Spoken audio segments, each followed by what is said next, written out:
When I was growing up, it was just me and Mom. Dad left when I was very young, and I hardly remember him now. Mom worked really hard, juggling different jobs to make ends meet and make sure I could focus on my studies.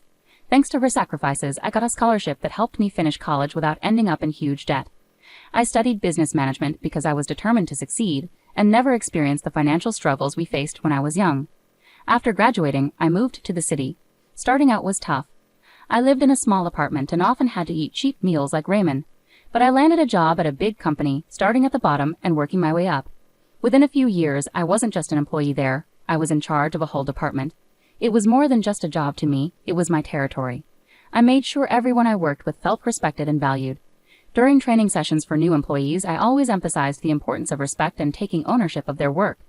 I encouraged them to treat their job like it was their own business, knowing that this mindset would lead them to leadership roles in the future.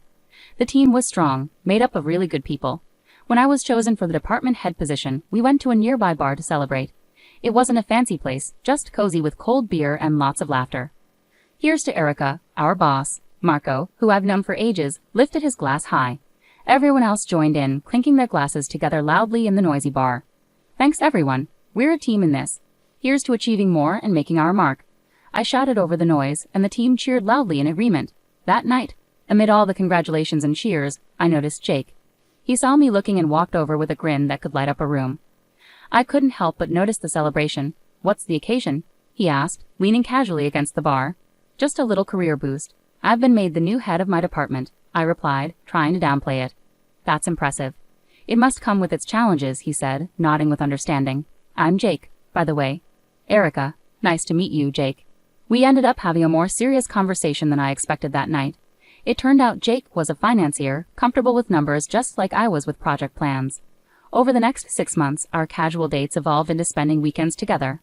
Before long, I found myself at his place more often than mine. His apartment was amazing, tall ceilings, a stunning view of the city, and a warmth that my own shabby rental couldn't match. One evening, while we were gazing at the city lights from his balcony, Jake turned to me with a serious expression on his usually playful face. He took my hands in his, and I could feel the nervous energy pulsing through them.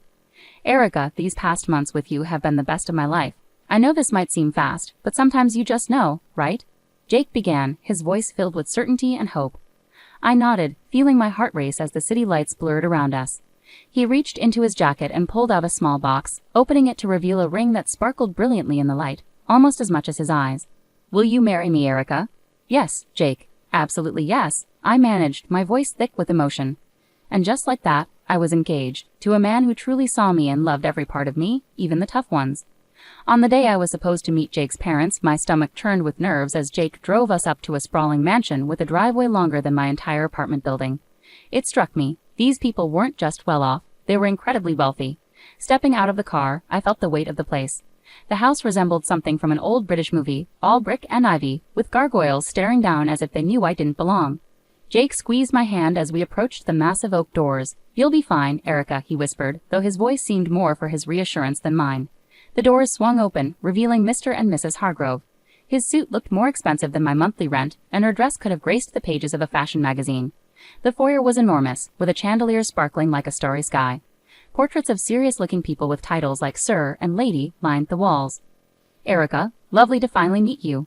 I'm Charles, and this is my wife, Eleanor. Mr. Hargrove greeted us, his voice smooth but distant, tinged with a practiced English accent. Mrs. Hargrove smiled politely, though it didn't reach her eyes. Pleased to meet you both. I managed a polite greeting, trying to keep my voice steady as we moved into the dining room. Jake whispered quick tips about which fork to use, but my mind was a jumble. Dinner felt like sitting in a freezer, with an icy atmosphere thick with judgment. Mr. Hargrove gestured towards a portrait of a stern-looking man with a thick beard. That's Sir Reginald Hargrove, a direct ancestor from England. He came over in the 1800s to establish our family here, Mr. Hargrove explained proudly. Very impressive, I replied, trying to sound enthusiastic. But it was hard to focus on eating when I felt every move was under scrutiny. When I mistakenly reached for what I thought was the salad fork, the awkward silence that followed made it clear I had made a mistake. I looked to Jake for help, but before he could say anything, Mrs. Hargrove's sharp voice cut through. Perhaps things are done differently where you come from, dear, she remarked, each word precise and cutting. Sorry, I'm still learning, I muttered, feeling my cheeks burn. Jake tried to divert attention by sharing a story about us, but his parents seemed more interested in observing my struggle with the dessert spoon that followed. With each course, I felt smaller under their scrutinizing gazes. After the chilly dinner, we moved into the Hargroves' grand living room. The plush carpets and heavy curtains made the room feel even more stifling than the dining hall. Sinking into one of the ornate chairs, I felt like I was on display, an outsider in this lavish setting. Mrs. Hargrove, sitting gracefully on the edge of her seat, leaned forward. "Erica, dear, tell us about your family. Your upbringing must have been quite different from ours."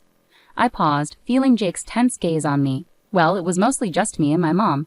My dad left when I was really young, and I don't remember much about him. My mom worked hard to raise me on her own. She's a nurse. The room fell silent, heavy with tension.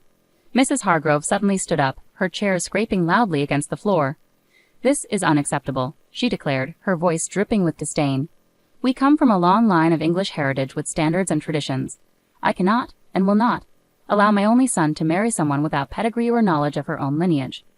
Mr. Hargrove, who had been quietly observing, finally spoke. His words were measured and cutting. "It's crucial for us that our family connections are strong and well documented. Erica, can you even name your great-grandparents?" I felt my cheeks burn with embarrassment. "I only know about my maternal grandparents," I admitted quietly. Mr. Hargrove rolled his eyes, showing clear contempt. "This is exactly what we feared," Mr. Hargrove muttered under his breath. Jake stepped in, his tone firm yet pleading. "Mom, Dad, please. Erica is kind, hardworking, and she loves me. Isn't that what should matter?" His mother's gaze remained unyielding. "Respect and adherence to our family standards are what matter, Jacob. If Erica is to be part of this family, she must embrace our ways. She needs to respect her own background, even if it lacks significance." Their words cut through the warmth of the earlier evening. Jake looked at me, silently urging me to agree. Reluctantly, I nodded, accepting their conditions. "Fine," I replied, trying to steady my voice. "I will learn about your family and your traditions." Mrs. Hargrove appeared somewhat satisfied with my agreement. "Good. You'll begin by familiarizing yourself with our family tree and learning about each person in those portraits. It's not just about names, Erica. It's about showing respect for our lineage." As they discussed their expectations, a part of me felt deflated. What started as a simple meeting had turned into a daunting challenge. I had agreed to their demands, but at what cost? As the conversation filled with talk of ancestors and noble deeds, I couldn't shake the feeling of alienation, not just from these people, but also from the parts of Jake's life that were so closely tied to them. The weeks that followed that tense dinner were a whirlwind. Balancing my day job with a series of etiquette and style classes, as insisted upon by Mr. and Mrs. Hargrove, left me exhausted. My days began early with the buzz of an alarm and ended late into the night, leaving me feeling drained and disconnected. "Elbows off the table, Erica," the etiquette instructor gently chided during our session. "And remember, the soup spoon moves away from you when you scoop." I nodded, trying to follow her instructions, but my mind was elsewhere, juggling between the workload waiting for me at the office and the endless wedding plans. "You're doing fine," she reassured me, her voice calming. "These things take time to get used to." I managed a weak smile. "Thanks. It's just a lot to take in." Right on cue, my phone rang. It was Mom.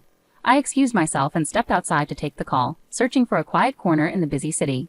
"Hi, Mom," I greeted, my voice sounding more tired than I meant it to. "Erica, darling, how are the wedding preparations going?" Mom's voice carried excitement, tinged with a hint of concern. I paused briefly, not wanting to worry her. "It's going well. Learning a lot. Just picked up how to waltz," I replied, trying to sound upbeat. There was a moment of silence, and I sensed her skepticism. "You sound tired, sweetheart. Are you taking care of yourself? This shouldn't be so overwhelming. Remember to prioritize your well-being." I chuckled softly. "I'll do my best, Mom, but it's a lot to manage right now. Etiquette classes, dance lessons, work, and planning. Keep focused on what matters, Erica. It's you and Jake that count, not all these rules and lessons." Her words were comforting, but once we hung up, the weight of my responsibilities settled heavily on me once more. I found myself caught in a relentless struggle between pleasing Jake's parents and maintaining my own sanity. Each day seemed like an endless marathon with no clear finish line. Back in the etiquette training, the instructor's voice became a monotonous backdrop as I practiced the correct way to hold a wine glass. Apparently, pinching the stem, not the bowl, was crucial. In rare moments of respite, I'd lie on my back, staring at the ceiling, questioning whether all the effort was worth it. The constant scrutiny, the endless lessons, and the cold disapproval from Mr. and Mrs. Hargrove whenever I made a mistake, which happened more often than I cared to admit. One evening, just as I was drifting off to sleep, my phone buzzed. It was Jake, his text lighting up the screen. "How was your day? Miss you." I stared at the message, my fingers hesitating over the keyboard. I wanted to pour out my frustrations and fears to him, but I held back. Instead, I replied with a simple, "Miss you too. Long day, but hanging in there." As I set the phone down, the silence of my apartment felt suffocating. Was this how things were going to be? Pushing through exhaustion, forcing smiles through stress, all to fit into a world that increasingly felt foreign to me? The big day had finally arrived. The venue buzzed with flowers, elegant dresses, and the city's elite mingling around. My stomach churned as I stood in my flowing white gown, struggling to calm my nerves. My mom came over, gently adjusting a stray curl on my forehead. "Everything will be okay, Erica," she whispered reassuringly, her smile warm. I wanted to believe her, but as the ceremony began, any hope of a peaceful wedding quickly faded. Jake's parents exuded an air of superiority. Mr. Hargrove greeted guests with self-importance, and Mrs. Hargrove made sure everyone knew how they had made the wedding happen. As guests settled in, I attempted to mingle, but Mrs. Hargrove intercepted me with a chilly smile. "Erica, dear, ensure our guests are looked after. Fetch some drinks, please," she instructed, gesturing towards a group of elderly gentlemen engaged in a loud political discussion.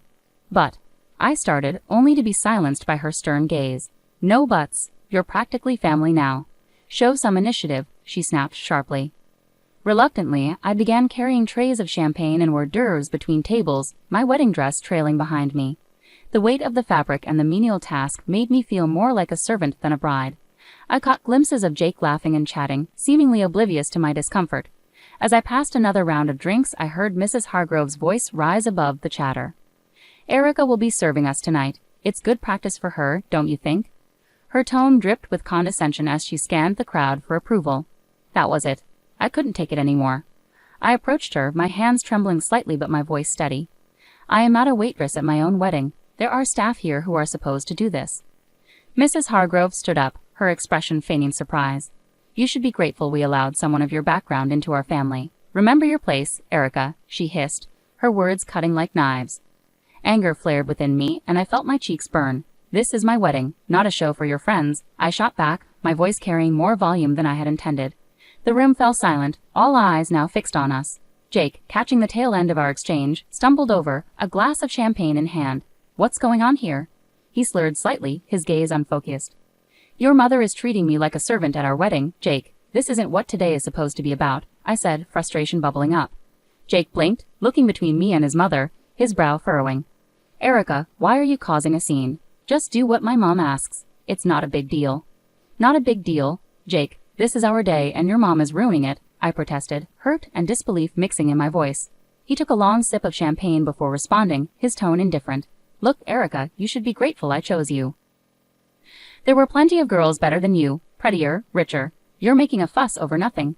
The words hit me like a physical blow. I stepped back, stunned by the realization. The man I loved, the man I was about to marry, didn't see us as equals. To him, I was merely a piece to fit into his family's expectations. Clutching my bouquet tightly, on the verge of breaking down, my mom approached. She took one look at me and enveloped me in her arms, holding me in a comforting embrace that seemed to shield me from everything. "Honey, do you truly love him? Do you really want this marriage?" she whispered, her voice tinged with concern. I shook my head, my voice barely audible. "No, Mom, I can't go through with this. I don't want to." Mom nodded, her expression determined as she gently took the bouquet from my trembling hands and guided me to a chair, her touch comforting. With unexpected resolve, she walked over to the DJ, requested the microphone, and turned to address the assembled guests. "Ladies and gentlemen, may I have your attention, please?" Her voice, steady and clear, cut through the low hum of conversation, capturing everyone's focus. A silence fell, anticipation thick in the air. She took a deep breath and directed her gaze squarely at Mr. and Mrs. Hargrove. "I have something important to share about truth and appearances," she began firmly. "I attended school with Charles and Eleanor Hargrove. Back then, they didn't speak with an English accent or boast noble lineage. Their families were hardworking people, much like ours." A murmur spread through the crowd. Charles's father was a mechanic and Eleanor's mother worked at the local diner. Mom continued, her words ringing out clearly. She paused, allowing the weight of her revelation to settle. The portraits, the accents, the family name, they were all purchased to create a past that would conceal their true origins. The room erupted into whispers, guests turning to stare at the Hargroves with expressions of shock and disbelief. Mrs. Hargrove stood up, her face flushed red, the facade of aristocracy crumbling before everyone's eyes. "That's absurd. She began defensively. But my mom wasn't done. "To think you would stand on these fabrications and judge my daughter's worth based on a lie. Erica is worth more than all your false titles combined. She is genuine, something you seem to have forgotten how to be." The guests openly murmured now, their curiosity turning into disdain as they looked at the Hargroves. Mr. Hargrove attempted to respond, his accent slipping from refined to more desperate. "We did what we believed was necessary." "For whom?" my mom interjected, her voice fierce. "For your son? For society? Or just to satisfy your own shallow pride?" The confrontation had captivated everyone's attention, and now the room buzzed with tension and revelations. The Hargroves appeared diminished, their grand facade crumbling to reveal the stark truth of their humble origins. Jake's face twisted with a mixture of shock and anger. He stormed up to me, his voice barely contained as he leaned in close. "You've ruined everything, Erica. You've disgraced my family, and now you're questioning if I still want to marry you after this spectacle."